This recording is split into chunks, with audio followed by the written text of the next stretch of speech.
ஓம் ஸ்ரீ சாய்ராம். சாய்பாதம் சரணம். என் அன்பு குழந்தையே, நான் இல்லாமல் உன்னால் எப்படி ஒரு நொடி பிரிந்து தனித்து இருக்க முடியாதோ அப்படித்தான் என்னாலும் உன்னை விட்டு தனித்து இருக்க முடியாது. உன்னை நான் என் இதயத்தில் தாங்குகிறேன். நீ அனுதினமும் என் நாமத்தை உச்சரிப்பது எனக்கு தெரியாமல் போய்விட்டது என்றா நினைக்கிறாய்? இல்லை, உன் பிரச்சனை நிவர்த்திக்கான வழியை நான் தரப்போகிறேன். இனி யாரை தேடி நீ போகின்றாயோ அவரிடத்தில் நானாகவே வந்து உன்னை உபசரிப்பேன். எது வேண்டும் என்று என்னிடத்தில் இத்தனை நாள் உருகி உருகி பிரார்த்தனை செய்தாயோ அதுவும் நடத்தி காட்டுகிறேன். நீ தைரியமாக இரு என் பிள்ளையே. முழு நிம்மதி பெறப்போகிறாய். என் அன்பு குழந்தையே, இந்த நேரத்தில் தான் உன் வாழ்வில் நீ பேசுவதை கவனமாக பேச வேண்டும்.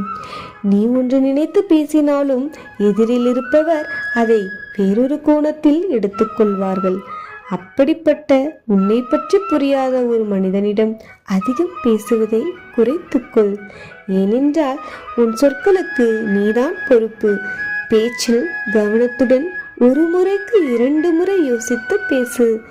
என் பிள்ளையே, உனக்குள் இருக்கும் திறமையை இன்னும் நீ அறியாமல் இருந்தால் எப்படி? புரிந்து கொள். என் பிள்ளையான உனக்கு உள்ள திறமைகள் பல. அதை நீ வெளிக்கொண்டு வா. அதற்கு முதலில் நீ தைரியமாக மாறு.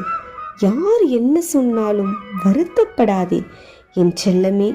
ஏனென்றால் உன் சாயப்பா நான் உன் கூடவே தான் இருக்கின்றேன். நீ தடுக்கி விழும்போது உன்னை தாங்கி பிடிக்கின்றேன். எனக்கு பிரியமானவர்களிடத்திலிருந்து நீ ஆசி பெறுவாய், அதுவும் நானே. உன்னுடைய சோதனை காலத்தில் உன்னுடன் பயணித்து உனக்கு ஆறுதலோடு வழிகாட்டும் இடத்தில் இருப்பதும் நானே என்று உணர்ந்தாயா? எவ்வளவு சோதனை வந்தாலும் பொறுமையோடு என் நாமத்தை உச்சரித்து இருக்கும் உனக்கு நல்ல நேரம் வந்துவிட்டது. பொறுத்தாழ்வார் பூமி ஆழ்வார், உனக்கான நேரம் வந்துவிட்டது என் கண்மணியே. வழக்கம்போல் என் நாமத்தை உச்சரித்த வண்ணம் நீ உன் வேலையை தொடர்ந்து செய் என் தங்கமே. உனக்கு உன் வாழ்வில் ஒரு இன்பமான செய்தி நான் தருகிறேன்.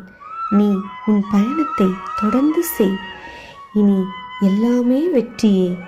இது உன் சாயப்பாவின் சத்திய வாக்காகும். ஓம் சாய் நமோ நம.